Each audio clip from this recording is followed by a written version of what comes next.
कोई आप बता रहा यूट्यूब पे आप डालते हो ये वीडियो? देखो यूट्यूब पे भी बहुत सारी now let's we discuss about we are already discuss the cyber forensics, computer forensic and the different types of cyber crime information. We are already discussed what type of information the person we are basically going to compromise over the internet and the categories हमने उनकी देखी थी कौन कौन सी होती हैं and different types of attacks हमने वहाँ पे और देखे थे, right? So now today topic that is based on the challenges when you are basically going to perform any type of investigation over the incident's place. So what's the challenges you have to face when the cyber crime present a investigator? So अगर आप एक investigator हो और आप किसी भी incident place पे जाते हो तो उस टाइम पे आपको क्या क्या चीजें फेस करनी पड़ सकती हैं, कौन से चैलेंजेस ऐसे हैं जो आपके लिए आपको फेस करने पड़ सकते हैं। तो उसमें अलग अलग टाइप के हैं, जैसे कि स्पीड। सबसे पहला आता है स्पीड। स्पीड में क्या है, advancement in the technology has boosted the speed with every which with cyber crimes are committed. जितनी ज़्यादा टेक्नोलॉजीज आपकी एडवांस्ड हो रही हैं, स्पीड अप हो रही हैं, बूस्ट अप हो रही हैं, उतनी ही ज़्यादा आपके साइबर क्राइम जो हैं वो कमिटेड हो रहे हैं, यानी कि परफॉर्म हो रहे हैं। Whereas the investigator require the authorization and warrant before starting legal procedure. आपको कोई भी टाइप की अगर आप इन्वेस्टिगेशन करोगे तो उसमें सबसे पहले आपके पास ऑथराइज अथॉरिटी होनी चाहिए, प्लस आपके पास एक लीगल प्रोसीजर यानी कि एक वारंट होना चाहिए, सर्च वारंट, जिसके अगर आपके पास नहीं है तो you are not going to perform any type of investigation. तो इससे क्या होता है कि आपकी जो इन्वेस्टिगेशन स्पीड होती है ना वो स्लो हो जाती है, बिकॉज आपको वारंट जल्दी नहीं मिलता है। ठीक है। ओके। नेक्स्ट होता है एनोमिटी। एनोमिटी का मतलब यह है कि cyber criminals can easily hide their identity by pretend as some other entity by hiding their IP addresses using proxies। अब देखो साइबर क्रिमिनल्स क्या करते हैं कि बेसिकली अपने आप को हाइड करने के लिए कि हम कहाँ से अटैक किया है वो ना पता चले, इसलिए वो अपना आईपी एड्रेसेस स्पूफ कराते हैं by the uses of different types of VPN services, right, या प्रॉक्सी सर्विसेज। तो उस केस में आपको पता नहीं चलता कि बेसिकली अटैक आया कहाँ से था और कौन सी आईपी एड्रेस से हुआ था। तो इसमें उनकी एनोमिटी एक आपको फेस करना पड़ सकता है। ये चैलेंज हो सकता है कि आप अगर वो पर्सन अनोमनस पर्सन है तो आप उसको किस तरीके से वहां पे आइडेंटिफाई करोगे। ठीक है। Next, volatile nature of evidence. अब हो सकता है कि आपका जो एविडेंस है वो वॉलेटाइल नेचर का हो। वॉलेटाइल नेचर ऑफ एविडेंस किस टाइप का होता है, ऐसा एविडेंस जो तब तक ही वैलिड है जब तक कि वो सिस्टम ओपन है। यानी जो भी आपको इंसिडेंस प्लेस पे जिस टाइप का भी इक्विपमेंट मिला है, अगर वो इक्विपमेंट रनिंग कंडीशन में है तो उस टाइम पे जो एविडेंस आप उसके अंदर से निकालते हो that is called a volatile nature of evidence. जैसे सिस्टम क्लोज हुआ उसका सारा जो रैम टेम्प डेटा है वो सब डिस्ट्रॉय हो जाएगा, क्या क्या चीजें ओपन कर रखी थी सब डिस्ट्रॉय हो जाएंगी। तो उस केस में आप वहां से वॉलेटाइल नेचर ऑफ एविडेंस को कलेक्ट नहीं कर पाओगे। तो most of the digital evidence can easily lost as it is in the form of volatile data such as the logs, records, pulse, light pulse, radio signals and the other means। like जब भी आप किसी system को investigate करने गए, आपने system open किया तो सिस्टम के अंदर जब तक ब्राउजर ओपन है तब तक आपको दिखेगा कौन कौन से सेशंस वहां पे एक्टिवेटेड थे, आपने उस पर्सन ने कौन कौन से आपके एक्सप्लोरर्स में फाइल ओपन करी थी, क्या क्या उसने ओपन कर रखा है, सारी चीजें आप वहां से चेक कर सकते हो किसमें, वॉलेटाइल नेचर ऑफ एविडेंस में। और जहां सिस्टम क्लोज हुआ या पर्टिकुलर नेटवर्क क्लोज हुआ उस केस में आपको वॉलेटाइल नेचर ऑफ एविडेंस नहीं मिलता, उस केस में आपको मिलता है नॉन वॉलेटाइल। ठीक है। तो ये फेस आपको करना पड़ सकता है चैलेंज कि आपके पास वॉलेटाइल डेटा जो है वो आपका लॉस्ट हो जाए। नेक्स्ट है एविडेंस साइज एंड कॉम्प्लेक्सिटी। कई बार क्या होता है कि एविडेंस का जो साइज होता है वो काफी कॉम्प्लेक्स हो जाता है, किसी भी रीजन के वजह से कॉम्प्लेक्स हो सकता है। जैसे कि अगर उसके अंदर कोई चेंजेस आ गए, like you know very well, I guess you know very well, that is a hex code which is available in a any type of code, right. हमारा जितना भी लैंग्वेज है हमारे सिस्टम की वो किस में होती है, बाइनरी लैंग्वेजेस में होती है, जिनका अलग से हेक्स कोड डिजाइन होता है एवरी प्रोग्राम का, एवरी फाइल का। अगर वो हेक्स कोड के अंदर आप किसी भी तरीके की चेंजेस कर देते हो तो उसका जो एक्चुअल रिजल्ट है वो चेंज हो जाएगा। तो इस केस में क्या होता है कि अगर आपके कोई भी चेंजेस आ जाते हैं या distributed nature of evident device result in increase the size of the evident data and the complexity. Plus कई बार क्या होता है कि आप उसी एविडेंस को अलग अलग जगह पे टेस्ट कर लो, तो उसकी वजह से हो सकता है कई बार सिस्टम्स में, जैसे आपने पेन ड्राइव, छोटा सा एग्जांपल, लाइक आपने पेन ड्राइव यूज करी और पेन ड्राइव का डिफरेंट डिफरेंट सिस्टम से अगर लगाते हो तो आप देखते हो कि पेन ड्राइव का कहीं ना कहीं डेटा जो है थोड़ा बहुत तो लॉस्ट होता ही होता है। That is a lossless concept of the data losses, right. So उस केस में क्या होता है कि आपका एविडेंस की कॉम्प्लेक्सिटी बढ़ जाती है, आपको जो रिजल्ट मिलना चाहिए था वो रिजल्ट आपको हो सकता है ना मिले। तो एक ये चैलेंज हो सकता है जो आपको फेस करना पड़ जाए। नेक्स्ट होता है anti digital forensics, that is called ADF. ये क्या है? Attackers are increasingly using encryption and data hiding technique to hide the digital evidence. यहाँ पे क्या है कि आपके जो अटैकर्स हैं वो लगातार इंक्रिप्शन प्रोसीजर यूज करते हैं या डेटा हाइडिंग टेक्निक्स यूज करते हैं अपने डिजिटल एविडेंस को क्या करने के लिए, हाइड रखने के लिए, ताकि कोई भी अनदर पर्सन उसको क्या ना कर सके, गेट ना कर सके। कौन person? Just like a investigator. तो उस केस में इन्वेस्टिगेशन के दौरान या इन्वेस्टिगेशन के टाइम पर अगर आपको किसी भी टाइप का डेटा वहां से मिलता है and you just collect some data that is encrypted data, so आपके लिए एक चैलेंज होता है कि उसको सबसे पहले आप डिक्रिप्ट करो। तो that's the concept basically called as a encryption procedure, right. So how do decrypt it? We are going to discuss this thing into the cryptography part. तो हम वहां पे इसको डिस्कस करेंगे, तो वहां पे आप समझ जाओगे किस तरीके से उसको चेंजेस करते हैं। नेक्स्ट होगा आपका global origin and the difference in laws. तो इसके अंदर क्या होता है, द प्रेटरेटर जो भी आपका अपराधी है can initiate the crime from any part of the world whereas the authorities have jurisdiction over domestic crimes only. अच्छा, इसका मतलब ये होता है कि अगर जैसे कि कई बार क्या होता है कि क्राइम जो है, जो अटैकर है वो आपके सेम यानी कि जहां से वो है वहां ना क्राइम करके जिस कंट्री में है किसी और कंट्री में क्राइम करता है। तो उस केस में आप केवल उसके ऊपर जो है वहां पे आपके लिए एक चैलेंज होता है कि वहां पे उसको किस तरीके के क्या लगेंगे, उसका जो फैसला होगा वो कैसे होगा। उसका फैसला वहां के कोर्ट ऑफ लॉ की हेल्प से होगा या फिर जो रूल एंड सेट्स या रेगुलेशंस हैं वो जिस कंट्री पर उसने अटैक किया है उसकी हेल्प से होगा। तो इस केस में थोड़ा सा चैलेंजेस यहाँ पे फेस करने पड़ जाते हैं कि हो सकता है आपके जो रूल्स एंड रेगुलेशन वो टफ हो और दूसरी कंट्री के हो वो इजी हो। तो उस केस में उस पर्टिकुलर परपेट्रेटर को कम भी सजा हो सकती है या उसको जो पनिशमेंट अमाउंट है हो सकता है कम फील करना पड़े। तो ये एक आपको वहां पे चैलेंज देखना पड़ सकता है। दूसरा, लिमिटेड लीगल अंडरस्टैंडिंग। अच्छा, many victims are unaware to law violated during the incident and the fail to defend their claim. ज्यादातर लोग जो है वो अवेयर ही नहीं है कि अगर उनके साथ कोई क्राइम हुआ है तो वो उससे बच सकते हैं।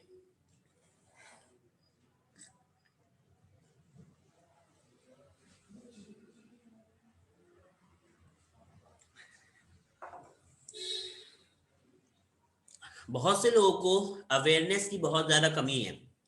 तो इस केस में क्या होता है कि लोग दूसरों के थ्रू लाइक कोई भी अटैकर है उन्हें विक्टिम बना के नॉर्मली पर्सन को अपना काम करवा लेता है, ठीक है, मॉलिस्ट कर लेता है। बट स्टिल जो लोग हैं वो उस केस में उनको अवेयरनेस नहीं होती है तो वो उसके लिए कंप्लेन भी नहीं कर पाते। तो इससे क्या है कि उनके पास अंडरस्टैंड यानी कि उनके पास नॉलेज ही नहीं है इस चीज की, अवेयरनेस नहीं है कि उनके पास भी राइट्स है कि वो उसके ऊपर एक्शन दिलवा सकते हैं। सो ये आपके लिए कई बार होता है कि इन्वेस्टिगेशन में आपको पता चला कि ऐसा कोई क्राइम हुआ बट जो पर्सन है उसने कभी कंप्लेंट करी ही नहीं। तो जब पर्सन ने कंप्लेंट ही नहीं करी तो आप उसके ऊपर एक्शन कुछ ले ही नहीं सकते। तो ये आपके लिए बहुत बड़ा चैलेंज हो जाता है कि उस केस में आप किस तरीके से उस बेसिकली अपराधी को पकड़ो, right. So these are the main challenges जो आपको फेस करने पड़ते हैं। अगर आप एक इन्वेस्टिगेटर हो तो आपको और डिफरेंट चैलेंजेस भी फेस करने पड़ सकते हैं, that is completely depending upon their part of the challenges face and the rules of regulations also. So वो जब हम आगे करेंगे तो उससे आपको पता चलेगा कि और कौन कौन से चैलेंजेस हो सकते हैं वहां पे जो आपको फेस करने पड़े। नेक्स्ट होते हैं आपके पास साइबर क्राइम इन्वेस्टिगेशन। तो साइबर क्राइम इन्वेस्टिगेशन किस तरीके से करते हैं और कितने टाइप्स के इन्वेस्टिगेशन केसेस बनते हैं, ठीक है। तो इन्वेस्टिगेशन में the investigation of the cyber crime या crime involves the hard working collections of clues and forensic evidence with an attention to details. अच्छा, इन्वेस्टिगेशन के दौरान जो क्राइम हुआ है उसमें आपको जो क्लूज कलेक्ट करने होते हैं काफी मेहनत से आपको कलेक्ट करने हैं, प्लस जो फॉरेंसिक एविडेंस है वो आपको वहां से कलेक्ट करना है जिनको आप डिटेल में एक्सप्लेन भी करते हो कि यहाँ से क्या क्या हमें मिला था। It is mandatory that there will be at least one electronic device during the evidence during the investigation, be it's a computer, cell phone, printer or a fax machine. जब आप इन्वेस्टिगेशन के लिए किसी भी इंसिडेंस प्लेस पे जाते हो तो इट इज मैंडेटरी, आपके लिए मस्ट है कि आप वहां से किसी ना किसी तरीके का एक इलेक्ट्रॉनिक डिवाइस कलेक्ट करो जो कि इन्वेस्टिगेशन में आपको क्लूज फाइंड आउट करने में हेल्प कर सकता है या उस केस को सॉल्व करने में हेल्प कर सकता है, जिसमें एविडेंस किस टाइप का हो सकता है, आपका इलेक्ट्रॉनिक डिवाइस किस टाइप का हो सकता है, it's such like computer, cell phone, printers, fax machine, routers, everything. Like किसी भी टाइप का आपको कोई इलेक्ट्रॉनिक डिवाइस मिलता है तो must you need to must collect that thing. Next होता है आपके पास the electronic device found may be central to the investigation at it could contain valuable evidence for solving the case. हो सकता है जो एविडेंस आपने कलेक्ट किया, जो डिवाइस आपने उठाया है, वो आपका एक सेंट्रल इन्वेस्टिगेशन पॉइंट बन जाए जिसकी हेल्प से आप उस केस को काफी हद तक सॉल्व कर सको। ठीक है, तो इसीलिए आपको जो होता है वहां से इलेक्ट्रॉनिक डिवाइस कलेक्ट करना मस्ट है, मैंडेटरी है। Therefore, the information contained in the device must be investigated in a proper manner in order to be replied upon in the court of law. जो इन्फॉर्मेशन आपने device के अंदर से निकाली है उसे आप प्रॉपर तरीके से इन्वेस्टिगेट करते हो और इन्वेस्टिगेट करने के साथ उसे एक उसका सेक्स उसका वो बना के क्या कहते हैं प्रॉपर एक रिप्लाई सेक्शन बना के उसकी रिपोर्ट बना के उसे आप सबमिट करोगे कोर्ट ऑफ लॉ के अंदर। तो आपने जो भी इन्वेस्टिगेशन के दौरान जो भी आपको एविडेंस मिला है उसको कलेक्ट करना और उसको कोर्ट के अंदर सबमिट करना, this is the main thing. Process such as a collection of data, analysis and a presentation differ based on the type of case. यहाँ पे क्या होता है कि जो भी आप एविडेंस रिपोर्ट बना रहे हो, जो भी आपने डेटा वहां से कलेक्ट किया, जो भी आपके एनालिसिस प्रोसेस, जो भी आपकी प्रेजेंटेशन आपने उसको रिप्रेजेंट करने के लिए यूज करी है, ये आपके डिपेंड करती है किसके बेसिस पे, टाइप ऑफ केस के बेस पे। कई बार टाइप ऑफ केस अगर डिफर है तो उसके लिए रिपोर्ट डिफरेंट हो जाती है, आपकी प्रोसेस स्टेप्स डिफरेंट हो जाती हैं। जो नहीं कि आपको हर बार में अगर क्लूज ही निकालने तो आप क्लूज ही निकालोगे या आपको जो डेटा निकालना है आप वही निकालोगे। हो सकता है आपकी इन्वेस्टिगेशन प्रोसेस जो आपने स्टेप नंबर 1 से किया था वो आपको बाद में करना पड़े। तो that is completely depending upon the type of case, किस टाइप का केस है उसके अकॉर्डिंग आपकी अप्रोचेस डिफरेंट होती हैं। ठीक है, so this is the method कि आप साइबर इन्वेस्टिगेशन किस तरीके से करते हो, राइट। नेक्स्ट होता है type of cyber crime investigation case. तो इसमें क्या है, 3 टाइप के आपके इन्वेस्टिगेशन कैटेगरीज बनाई गई हैं। पहला होते हैं केसेस जिन्हें हम बोलते हैं सिविल केस, सिविल इन्वेस्टिगेशन। दूसरी होती है क्रिमिनल इन्वेस्टिगेशन, तीसरी होती है administrative investigation. Civil investigation normal persons पे करी जाती है। क्रिमिनल इन्वेस्टिगेशन जो है वो आपके पर्टिकुलर लाइक जो भी क्रिमिनल पर्सन्स हैं, जो आपके अटैकर्स हैं, उनके ऊपर करी जाती है। और जो आपके एडमिनिस्ट्रेटिव है ये कंपनीज में करी जाती है। कोई भी ऑर्गेनाइजेशन है, कोई भी एक पर्टिकुलर कोई एक कंपनी है, अगर उसके ऊपर कोई भी अटैकर अटैक करता है तो उस टाइम पे जो आप इन्वेस्टिगेशन करते हो that is completely related to the administrative investigation process. तो हम 3 टाइप की इन्वेस्टिगेशन यहाँ पे सीखेंगे, जिसमें सबसे पहले आएगी आपके सिविल इन्वेस्टिगेशन। तो अगर हम सिविल इन्वेस्टिगेशन और क्रिमिनल के दोनों के बीच का डिफरेंस की बात करें तो civil cases are brought for violation of contract and lawsuits where a guilty outcomes generally result in economic damage or to the prosecutor। इसमें क्या होता है कि सिविल में ज्यादातर जो केसेस आपको मिलते हैं वो किस चीज के मिलते हैं, इकोनॉमिक डैमेज के मिलते हैं, यानी कि पैसे चोरी होने के, है ना। ज्यादा केस आपको सिविल में इसी चीज के मिलेंगे जिसमें जो प्रोसिक्यूटर है उसकी जो इकोनॉमी है वो डैमेज हुई है, उसका आउटकम केवल यही निकलता है। वेयर एज जबकि क्रिमिनल केस की अगर हम बात करें generally bought by law enforcement agencies. अच्छा, जो आपकी क्रिमिनल केसेस होते हैं उनको हैंडल करने का काम कौन करती है, लॉ इन्फोर्समेंट एजेंसीज करती है, जो कि in response to suspected violation of law where a guilty outcome में रिजल्ट इन इकोनॉमिक डैमेज और इम्प्रिजनमेंट और द बोथ। इसमें होता क्या है कि अगर आपके लॉ इन्फोर्समेंट एजेंसीज को भी क्रिमिनल केस होते हैं तो उस केस में जो पर्टिकुलर गिल्टी पर्सन है यानी जो प्रिट्रेटर है, अपराधी है, उसके ऊपर जो चार्जेस लगते हैं वो उसके इकोनॉमिक डैमेज करने के लग सकते हैं या फिर उसने जो जेल उसको हो सकती है या फिर दोनों चीजें, यानी कि उसको पैसे भी भरने पड़ सकते हैं और उसको जेल भी हो सकती है या दोनों चीजें उसको हो सकती हैं। तो that is completely depending upon the type of case कि किस तरीके का वो केस आपका क्रिएट हुआ है। सो अब एक एक करके समझ लेते हैं कि किस किस टाइप का है। जैसे कि क्रिमिनल इन्वेस्टिगेशन की अगर हम बात करते हैं, तो क्रिमिनल इन्वेस्टिगेशन में है क्या बेसिकली कि investigator must follow a set of standard forensic processes accepted by law in the respective jurisdiction.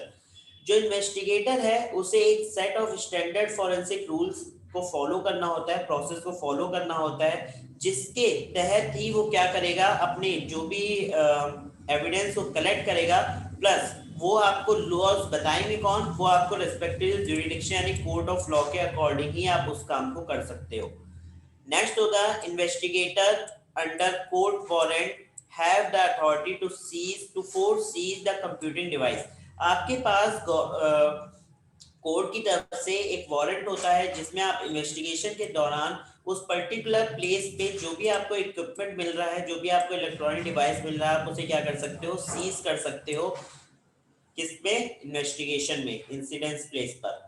A formal investigation report is required. सबसे पहले आप फाइनल इन्वेस्टिगेशन रिपोर्ट नहीं बनाते हो, आप लाइक एक नॉर्मल सी बात करें, जैसे रेड जो लोग डालते हैं है ना, सीबीआई वगैरह, वो क्या करते हैं, सबसे पहले किसी भी प्लेस पे गए, उन्हें जो जो डेटा मिला है उसका एक रफ स्ट्रक्चर बनाया, फॉर्मल रिपोर्ट बनाई, और उस पर क्या करते हैं, उसके साइन ले लेते हैं। तो आपको सबसे पहले एक फॉर्मल इन्वेस्टिगेशन रिपोर्ट रेडी करनी है और उसे सबमिट करनी होती है कि वो आपकी एक्सेप्टेबल होगी या नहीं होगी। The law enforcement agencies are responsible for collecting and analyzing evidence. जो लॉ इन्फोर्समेंट एजेंसीज हैं, दे आर रिस्पॉन्सिबल, वो रिस्पॉन्सिबल होती है कि वो अपने जो भी एविडेंस है उसे कलेक्ट करें, प्लस एनालाइज करके उस एविडेंस में से क्लूज को फाइंड आउट करें। नेक्स्ट है आपके पास punishment are harsh and include fine, jail sentence और बोथ। जो पनिशमेंट्स मिलते हैं क्रिमिनल केसेस में प्रिपरेटर को, वो आपके बहुत कठिन हो सकते हैं, कई भयानक भी हो सकते हैं, या फिर आपको फाइन भरना पड़ सकता है, या जेल सेंटेंस मिल सकता है, या फिर दोनों चीजें हो सकती हैं। ठीक है। नेक्स्ट होगा आपका standard of proof need to be very high. आप जब भी कोर्ट के अंदर कोई भी प्रूफ सबमिट करते हो, कोई भी एविडेंस सबमिट करते हो, तो उसको जो आप प्रूफ बताते हो कि ये ऐसा हुआ था, तो आपका उस प्रूफ का जो स्टैंडर्ड होना चाहिए वो काफी हाई होना चाहिए। अगर हाई स्टैंडर्ड प्रूफ नहीं है तो वो आपका हो सकता है रिजेक्ट हो जाए, या फिर उसके ऊपर क्रॉस क्वेश्चंस करके उसको निग्लेक्ट कर दिया जाए। तो मेक श्योर कि जो भी आप वहां से एविडेंस कलेक्ट कर रहे हो उसे फुल प्रूफ के साथ सबमिट करो, ताकि उसे कोई निग्लेक्ट ना कर सके। Difficult to capture certain evidence that is like GPS device evidence. कई बार क्या होता है कि पर्सन ने क्राइम किया और उस पे आपको जानना है उसकी लोकेशंस क्या थी, तो जीपीएस डिवाइस की जो एविडेंस होते हैं लाइक जीपीएस लोकेशंस वगैरह, ये कई बार टफ हो जाता है कि आप इस चीज को फाइंड आउट कर पाओ। तो उस केस में आपको डिफिकल्टी वहां पे हो सकती है, किसमें, क्रिमिनल इन्वेस्टिगेशन में, जो कि लॉ इन्फोर्समेंट एजेंसीज क्या करती हैं, डन करती हैं। ठीक है। तो ये हो गया आपका क्रिमिनल इन्वेस्टिगेशन पार्ट। नेक्स्ट होता है civil investigation. Now what is civil investigation? In investigation try to show some information to the positive party, to the opposite party, to support the claims and induce them for settlement. Civil में ज्यादातर देखो क्या होता है, investigator try करता है कि दोनों पार्टीज जो हैं, यानी कि जिसके साथ अपराध हुआ है और जिसने किया है, वो दोनों पार्टी जो हैं वो आपस में समझौता कर लें, सेटलमेंट कर लें, ताकि ये जो केस है वो कोर्ट तक जाए ना, क्योंकि कोर्ट तक जाएगा तो definitely you know very well कि कोर्ट में जाने के बाद केस फंसता है और ज्यादा। तो सेटलमेंट हो जाए, ये इन्वेस्टिगेटर ट्राई करता है कि ऐसा कुछ हो। Searching of device is generally based on a mutual understanding and provide a wider time window to the opposite party to hide the evidence. कई बार क्या होता है कि जब सर्च आप करते हो तो ये ना बहुत फास्ट प्रोसेस नहीं होती, सिविल इन्वेस्टिगेशन में बहुत रेयर, बहुत स्लो प्रोसेस करते हैं। तो उस केस में जो आपका अपराधी है वो, उसके पास इतना टाइम उसको मिल जाता है कि वो आराम से उस एविडेंस को क्या कर सकता है, छुपा सकता है। तो मेक श्योर कि अगर आप सिविल इन्वेस्टिगेशन के लिए कभी भी जाओ तो आपको थोड़ा सा स्पीड अप करना पड़ेगा, जो कि आप अपने सीनियर्स की वजह से नहीं कर पाओगे। The initial reporting of the evidence is generally formal. अच्छा, यहाँ पे जो इनिशियल रिपोर्ट रेडी करी जाती है, जो साइबर सेल लिखता है, वो आपकी एक इनफॉर्मल रिपोर्ट होती है जिसको हम याचिका बोलते हैं। और इस याचिका में आपसे लाइक कई बार क्या होता है कि सिविल इन्वेस्टिगेशन में लाइक लोगों के पैसे बैंक अकाउंट से चोरी हो गए, अब इतना बड़ा केस ही नहीं होता है कि उसके ऊपर एक्शन लिया जाए। एक्शन लेने का मतलब है कि प्रॉपर एफआईआर हो, और उस एफआईआर में होगा क्या, एफआईआर करने के साथ फिर उसके अंदर आपको एक्शन लेना पड़ेगा। तो एक्शन लेने के लिए ऑब्वियसली बात है खर्चा होगा, आप जाओगे इधर उधर। तो उस केस में पुलिस वाले क्या करते हैं, बेसिकली जो साइबर सेल होता है, उस आपका अपराध जो है वो एक याचिका पे लिखवाते हैं, और उस याचिका को नॉर्मली आपके सिग्नेचर साथ सबमिट कर देते हैं कि this crime is basically done by the using of that prosecutor, right, कि जो भी ये प्रोसिक्यूट है, जो भी इसने मतलब विक्टिम है, उसने उसकी ही गलती थी जिसकी वजह से ये अपराध हुआ है। लाइक छोटा सा आपको केस बताऊं, एक पर्सन है, उस पर्सन ने क्या किया, बेसिकली उसके पास लिंक आता है, उसने एक मोबाइल रिचार्ज किया, लाइक 2 या 3 दिन पुराना केस है ये, अभी अभी लेटेस्ट का केस है। और रिचार्ज किया, एक बार रिचार्ज किया नहीं हुआ, पैसे कट गए, नहीं हुआ, दूसरी बार रिचार्ज किया, पैसे कट गए, नहीं हुआ। उसने अपने सर्विस प्रोवाइडर को कॉल किया, और सर्विस प्रोवाइडर को कॉल करके बोला कि मैंने रिचार्ज किया है, नहीं हुआ है, और आप तक पहुंचा है बट मुझे नहीं मिला, प्लीज रिफंड माई मनी। तो उसने कहा इतना टाइम लगता है, आपको रिफंड हो जाएगा। तो उसने कहा नहीं जी मुझे तो तुरंत चाहिए। तो लोग भी कई बार बड़ी जल्दी करते हैं कि नहीं जी अभी चाहिए, है ना। तो उस केस में हुआ क्या कि उसने कहा ठीक है सर मैम जो भी था, कि आपको हमारे सीनियर अभी कॉल करेंगे और वो आपको प्रोसेस बता देंगे जिसके थ्रू आपको ये अमाउंट रिफंड हो जाएगा। उसने कहा ठीक है। फोन कट हुआ, थोड़ी देर बाद उसके पास कॉल आता है लाइक विद इन 5 मिनट्स, और जो वो था, जो कॉल था वो था अटैकर की तरफ से। उस अटैकर ने उसके माइंड को मैनिपुलेट किया with the concept of social engineering, and उसका यूज करके उससे कहा कि आपको एक रेफरेंस आईडी नंबर रजिस्टर करना पड़ेगा, जो कि आप भेजोगे किससे, अपने फोन ऐप से। यानी कि जो आपके पास मनी ट्रांसफर के लिए कौन सा ऐप यूज होता है, फोन ऐप,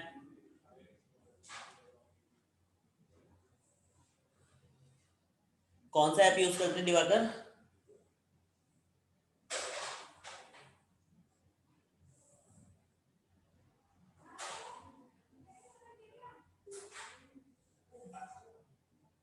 हेलो।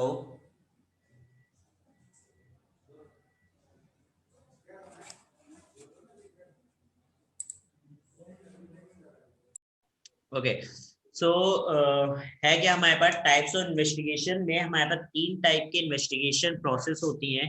जिसमें सबसे पहले होती है आपकी सिविल इन्वेस्टिगेशन, दूसरी आपकी क्रिमिनल इन्वेस्टिगेशन, तीसरी है आपकी एडमिनिस्ट्रेटिव इन्वेस्टिगेशन। ठीक है, तो अगर हम इनके बीच का डिफरेंस देखें कि लाइक सिविल एंड क्रिमिनल में होता क्या है, इन्वेस्टिगेशन में डिफरेंस क्या आता है।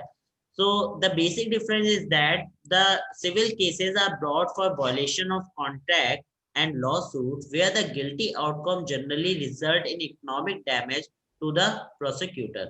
यहाँ पे देखो जो सिविल इन्वेस्टिगेशन है उसमें ज्यादातर जो केसेस आते हैं ना, वो आपके आते हैं इकोनॉमिक डैमेज के। लाइक ज्यादातर पर्सन जो हैं इसमें कोई भी आपके उस टाइप के केस नहीं होते, लाइक डेथ ऑफ केस नहीं होते। इसमें नॉर्मल केसेस होते हैं जो कि आपके रिलेट करते हैं इकोनॉमिक यानी मनी से रिलेटेड। जबकि अगर हम क्रिमिनल इन्वेस्टिगेशन की बात करें तो उसको हैंडल करती है आपकी लॉ इन्फोर्समेंट एजेंसीज। तो law enforcement agencies are responsible to handle that particular case and to in response to violation of law where the guilty outcome may be in result of the economic damage, imprisonment or the both. Like जब जो भी आपका प्रिटेटर है अगर वो guilty है, अगर वो एक्सेप्ट करता है कि दैट इज ए गिल्टी, तो कोर्ट की तरफ से हो सकता है उसे पनिशमेंट में इम्प्रिजनमेंट मिल सकती है, जेल सेंटेंस मिल सकता है, या फिर हो सकता है उसे जो इकोनॉमी उसने डैमेज करी है वो उसे फुलफिल करनी पड़ सकती है, या उसके ऊपर कुछ चार्जेस लग सकते हैं, या फिर दोनों चीजें हो सकती हैं। तो ये होता है सिविल और क्रिमिनल में इन्वेस्टिगेशन में बेसिक डिफरेंस। अब एक एक करके इन्वेस्टिगेशन को पढ़ लेते हैं कि क्या क्या है इसके अंदर। तो सबसे पहली है that is a criminal investigation, जिसमें होता क्या है कि investigator must follow a set of standard forensic process accepted by the law in respective jurisdiction. जो इन्वेस्टिगेटर है उसको एक सेट ऑफ स्टैंडर्ड फॉलो करना होता है जो फॉरेंसिक सेट ऑफ स्टैंडर्ड कहलाता है, जिसमें आपको किस तरीके से अपने एविडेंस को कलेक्ट करना है और इन्वेस्टिगेशन को फ्रॉम द बिगनिंग कैसे स्टार्ट करना है, ये आपको पता चलता है आपके ज्यूरिडिक्शन के रिपोर्ट सेंटर में आप फिल करते हो। तो जो आपका पर्टिकुलर आप रेस्पेक्टिव ऑफ ज्यूरिडिक्शन जो आपका कोर्ट है वो आपको परमिट करता है कि आपको कहाँ से स्टार्ट करना है और क्या क्या रूल सेट आप उसके लिए फॉलो करोगे या आप उसको बताओगे। Next, investigator under court warrant have the authority to force seize the computing device। Investigator के पास क्या होता है, कोर्ट का वारंट होता है जिसकी हेल्प से जो भी इंसिडेंस प्लेस है उस पे जाके जो भी कंप्यूटिंग डिवाइस उसे मिला है वो उसे क्या कर सकता है, सीज कर सकता है। A formal investigation report is required. कभी भी इन्वेस्टिगेशन में फाइनल रिपोर्ट फर्स्ट टाइम में क्लियर नहीं करी जाती है।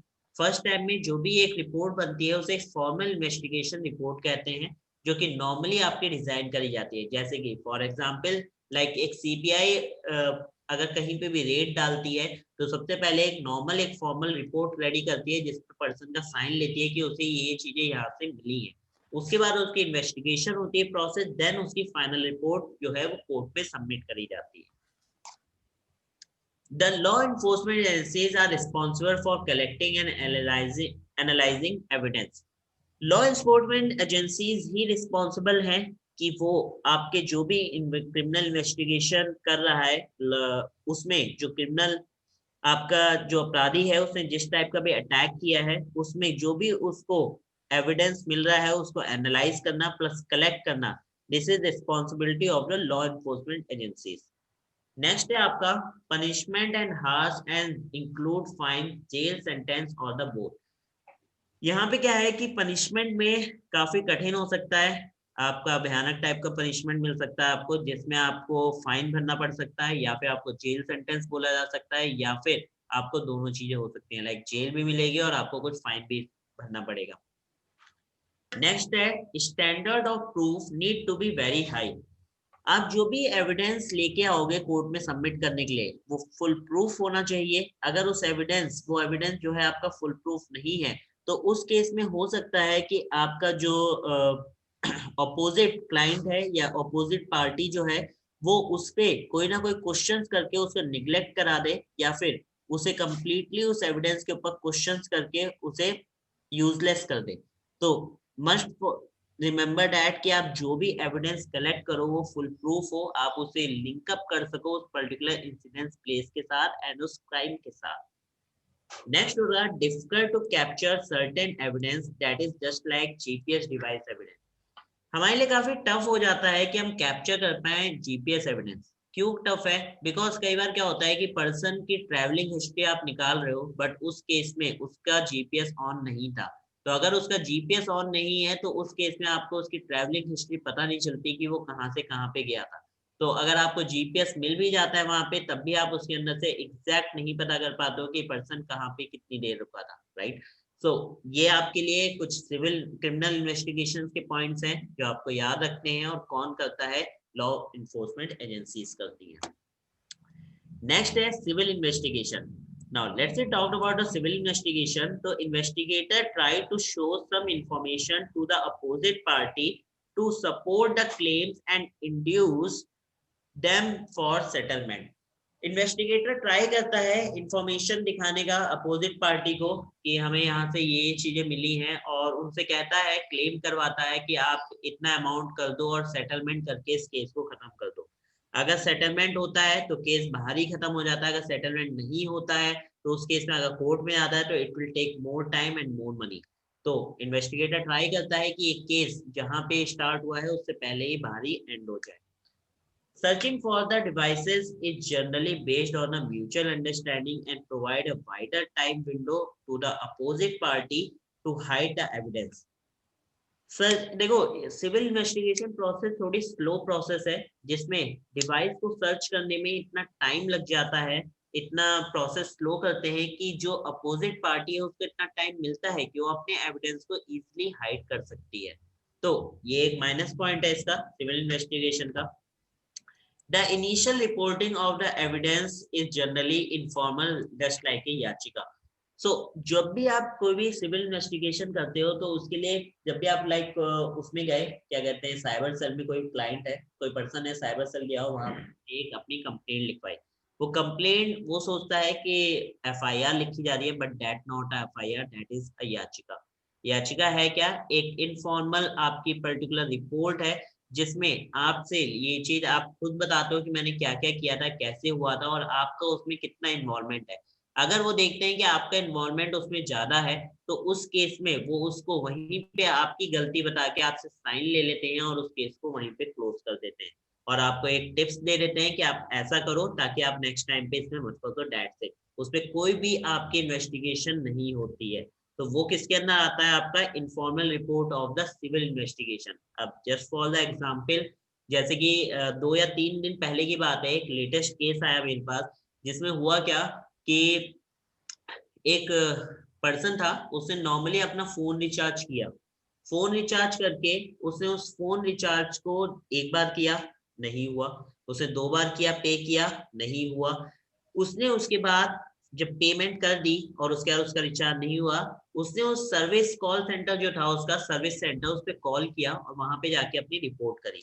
रिपोर्ट के दौरान उन्होंने कहा कि मैम या सर जो भी था, वो आपकी जो मनी है वो कुछ वर्किंग डेज अमाउंट में, वर्किंग डेज में आपकी रिफंड होगी। बट उसने क्या कहा कि नहीं, I just want my money back right now. So उस केस में पहले उसने समझाया, नहीं समझ में आया। फिर उसने क्या कहा, ठीक है सर या मैम, आपको विद इन 5 to 10 मिनट हमारे सीनियर कॉल करेंगे, वो आपको एक प्रोसेस बताएंगे, उसके थ्रू आपका रिफंड जो है वो तुरंत हो जाएगा। हमारी कंपनी ने नया वो चलाया है जिसके लिए आपका रिफंड तुरंत हो जाएगा। उसने कहा दैट्स ओके टू मी। उसने 5 मिनट वेट किया, 10 मिनट वेट किया, उसके बाद उसके पास कॉल आता है, that call is comes from the private number.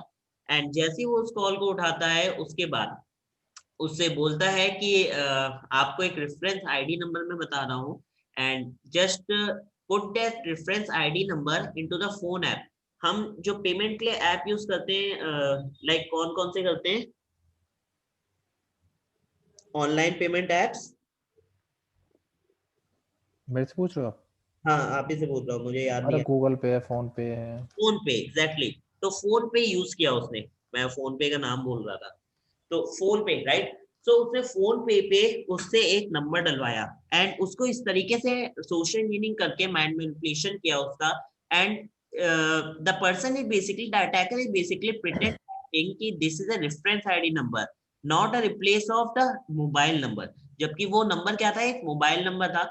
उसने उस पे कोड डलवाया, उसको कह के कि this is not a amount, this is a code number, जो आप डालोगे उसके बाद आपका एक रेफरेंस मिलेगा आपको, और उससे आपका विद इन 5 to 10 मिनट्स आपकी मनी रिफंड हो जाएगी। माइंड मैनिपुलेट किया, इतनी स्पीड अप में काम कराया, उसने डाला, उसके अमाउंट उससे अकाउंट से 12,000 रुपए उसी टाइम पे डिडक्ट हो गए।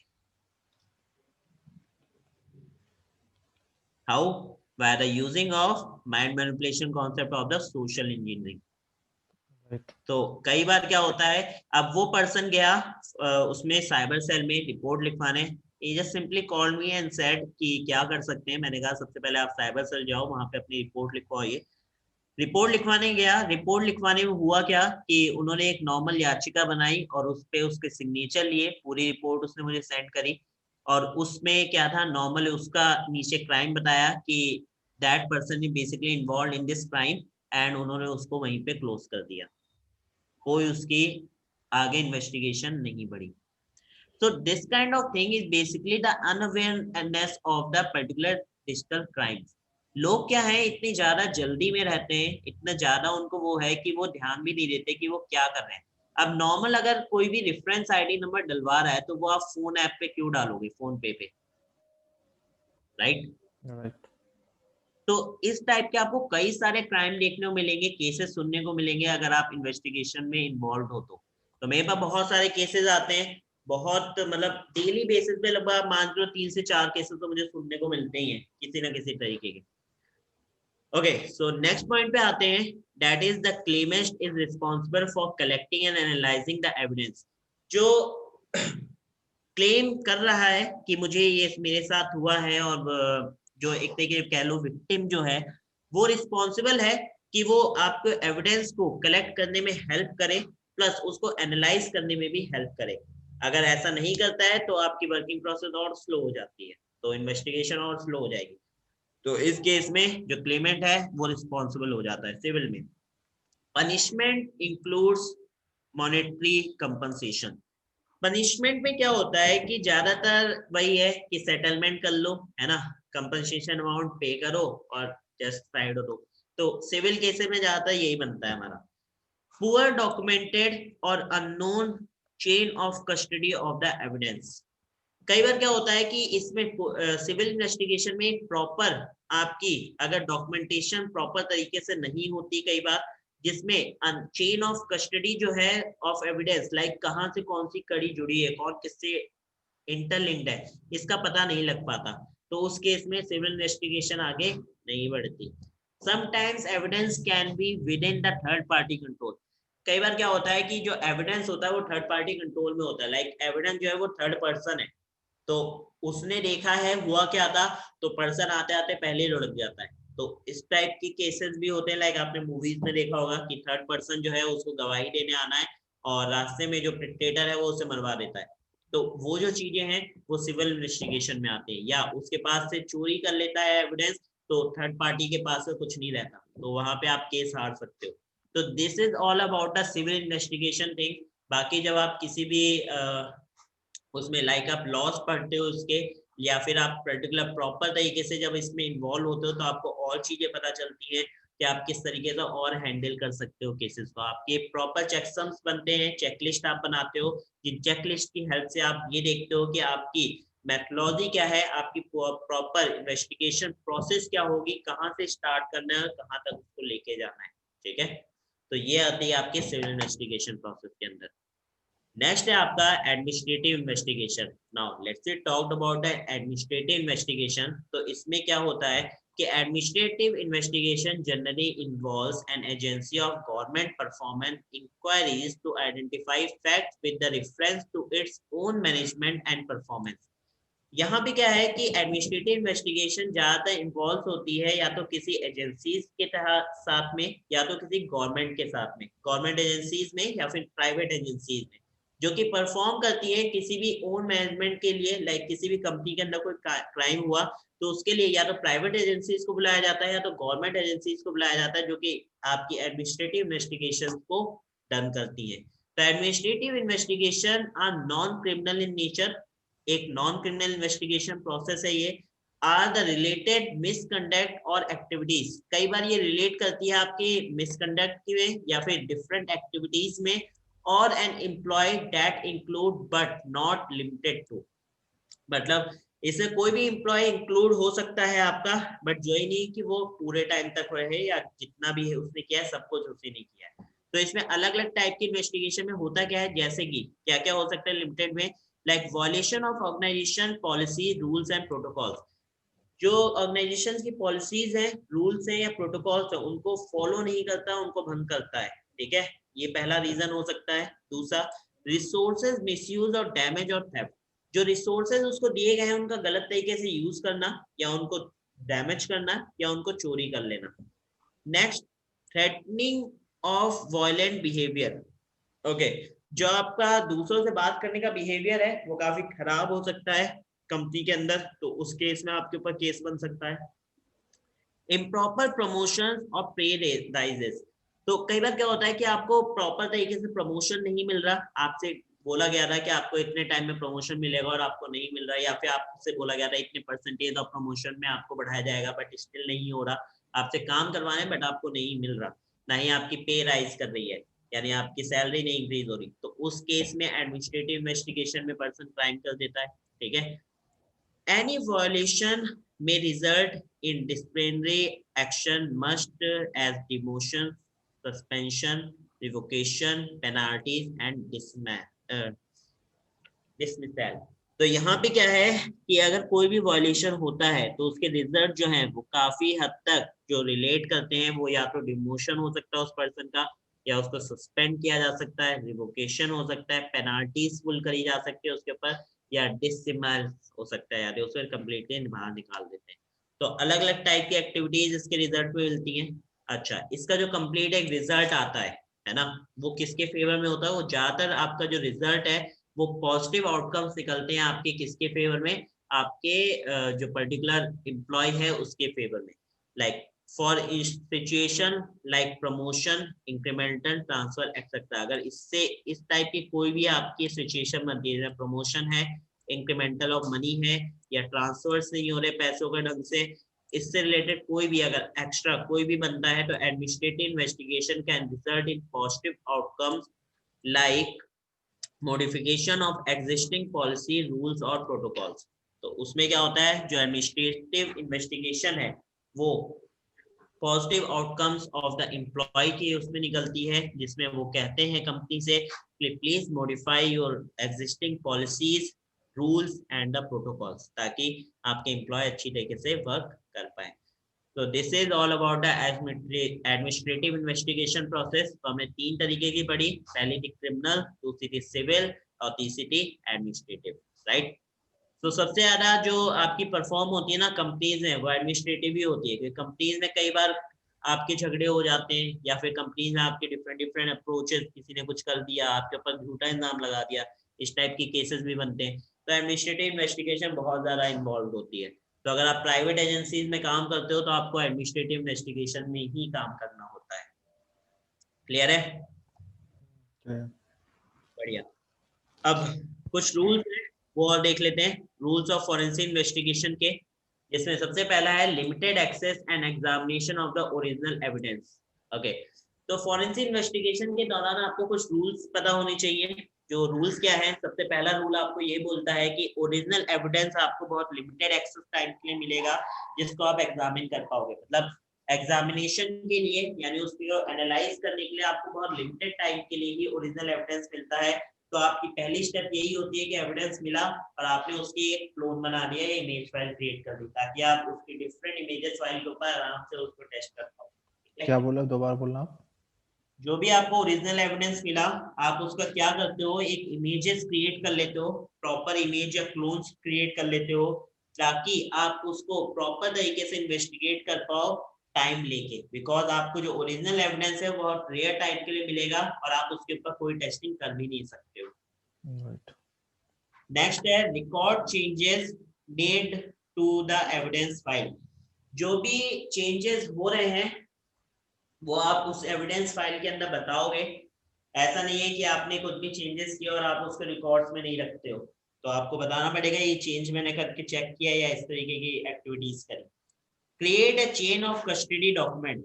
जो चेन ऑफ कस्टडी डॉक्यूमेंट होता है, लाइक कौन पर्सन किससे रिलेट कर रहा है, कौन सा एविडेंस कहाँ पे रिलेटेड है, कहाँ से इसको लिंक अप किया जा सकता है, ये प्रॉपर डॉक्यूमेंटेशन आपको एक क्रिएट करनी होती है, बनानी होती है। Set standard for investigation for evidence. आपको एक प्रॉपर फॉरेंसिक स्टैंडर्ड सेट करना पड़ेगा अपनी प्रोसेस का, कि आप कहाँ से स्टार्ट करने वाले हो और क्या क्या करने वाले हो इसके अंदर। कॉम्प्ली विद द स्टैंडर्ड, थोड़े बहुत चेंजेस किए जा सकते हैं, ठीक है। Hire professionals for analysis of evidence. Hire professionals को हायर किया जाता है, प्रोफेशनल पर्सन को हायर किया जाता है एविडेंस को एनालिसिस करने के लिए या एविडेंस को प्रॉपर तरीके से एनालाइज करने के लिए। Evidence should be strictly related to the incident place. आपका जो एविडेंस है वो आपके जो इंसिडेंट प्लेस है उसके साथ रिलेट करना चाहिए। ये नहीं कि एविडेंस आपके इंसिडेंट प्लेस से रिलेट ही नहीं कर रहा और आप उसे कोर्ट में सबमिट किए बैठे हो। The evidence should comply with the jurisdiction standard. जो एविडेंस है वो आपके जो जुरिडिक्शन स्टैंडर्ड्स हैं, लाइक किस किस तरीके से प्रोसेस करनी है, या आपको जुरिडिक्शन स्टैंडर्ड्स के अंदर पता चलता है। तो उसमें थोड़े बहुत आप उसमें क्या कर सकते हो, लाइक चेंजेस आ सकते हैं, तो that is completely related to that thing, तो इतना चलता है। नेक्स्ट होता है आपके पास document the procedure applied on the evidence. जो भी आपने प्रोसीजर यूज किया है एविडेंस को निकालने में करने में, उसकी प्रॉपर डॉक्यूमेंटेशन आप रेडी करोगे। Securely store the evidence. आपको जो भी एविडेंस मिला है आप उसे सिक्योरली स्टोर करके रखोगे। ऐसा नहीं है कि उस एविडेंस को आपने स्टोर नहीं किया और कुछ टाइम पीरियड बाद आपका एविडेंस जो है वो कहीं गायब हो गया या चोरी हो गया, तो ये चीज आपको याद रखनी है। नेक्स्ट है use recognised tool for analysis. जो भी आपने टूल्स यूज करने एनालिसिस पार्ट के लिए उसको आपको याद रखना है। ये नहीं कि आपने यूज तो कर लिया बट आपको अब याद ही नहीं है कि हमने किया क्या था। तो make sure these are the rules of the forensic investigation you must need to follow. तो आप रूल्स को अगर फॉलो करते हो तो आप एक प्रॉपर तरीके से इन्वेस्टिगेशन को कंप्लीट कर पाओगे। क्लियर है? Yes yes. ओके सो ये पार्ट है आपका इसका। अब हमारे पास और भी है but we are going to cover in the next class tomorrow. ठीक है, तो आज के लिए इतना ही रख। कल मैं आपको इसके नोट्स शेयर कर दूंगा तो आप पूरे वीक में जितना चाहे उतना फिर इसको बार बार पढ़ सकते हो। ठीक है, ठीक है। ओके, तो कल मिलते हैं tomorrow with the same time 1 o'clock। Okay. Bye bye.